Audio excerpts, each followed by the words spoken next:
Bonjour et bienvenue. Alors, euh, imaginez un peu la situation.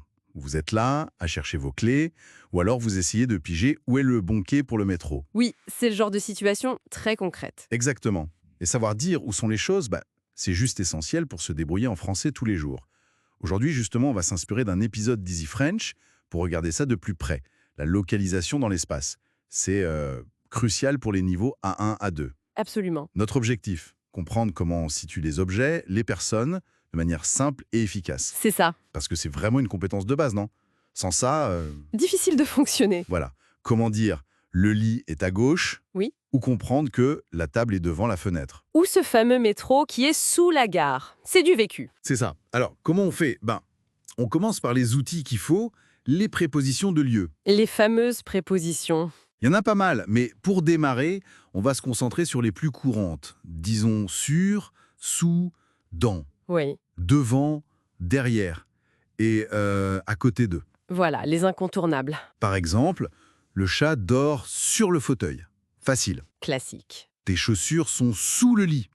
Ou le lait est dans le frigo. Et là, il y a un point grammatical important avec certaines de ces prépositions. Ah oui, Oui, comme à côté d'eux, mais ça marche aussi pour près d'eux, loin d'eux, en face d'eux, à droite d'eux, à gauche d'eux. Il y a ce petit mot «de» qui suit presque toujours. d'accord, le 2. C'est un réflexe à prendre. Et attention, ça entraîne des contractions. Ah, les contractions. Du, des. Exactement. Si le mot qui suit est masculin et commence par une consonne, de plus le, hop, ça devient du. Par exemple, le cinéma est en face du parc, pas de le parc. Logique. Et pour le pluriel, Pour le pluriel, de plus les devient des. Je suis assis près des enfants. d'accord. Oublier ce de ou se tromper sur la contraction, c'est une petite erreur, mais ça arrive souvent et Ça peut accrocher l'oreille, ouais. voilà, ça peut gêner un peu la compréhension parfois. Bien noté. Et alors, pour faire une phrase simple, la structure, elle est comment? En général, c'est assez direct. C'est objet 1 plus est plus préposition plus objet 2. C'est ça? C'est tout à fait ça. On nomme le premier élément, on met le verbe être, est au singulier, sont au pluriel, le plus souvent, ensuite la préposition avec de et la bonne contraction si besoin. Comme du ou des. Voilà. Et enfin, l'élément de référence. Donc, le livre, objet 1, est verbe, sur, préposition, la table, référence. Simple, c'est ça. Ou alors, les clés sont à côté du téléphone.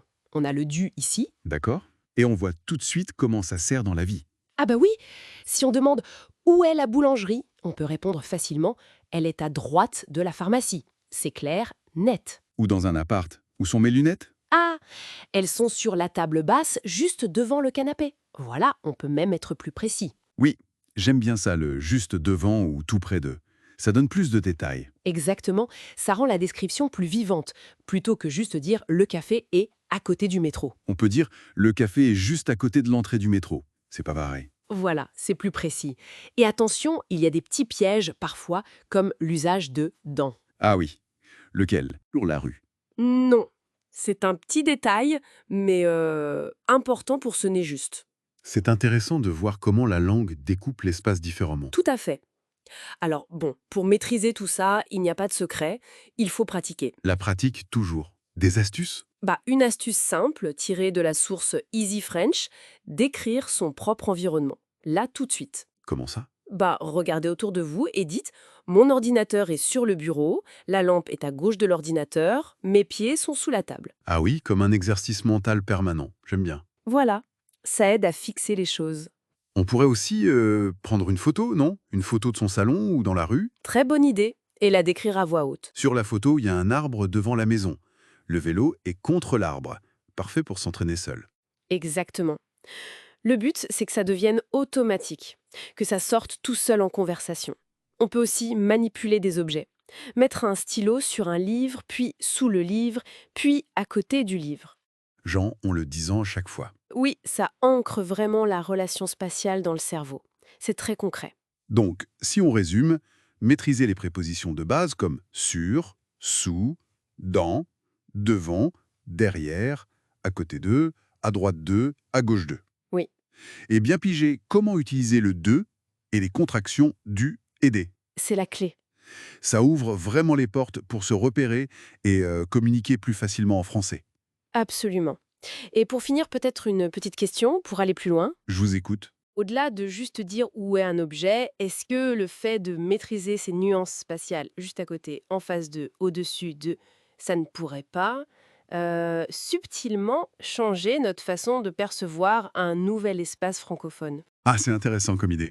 Que ce soit une ville ou même quand on lit une description dans un livre, est-ce que ça n'affine pas notre perception? Le lien entre la langue et comment on voit le monde, en somme. Voilà, c'est une piste de réflexion, je trouve.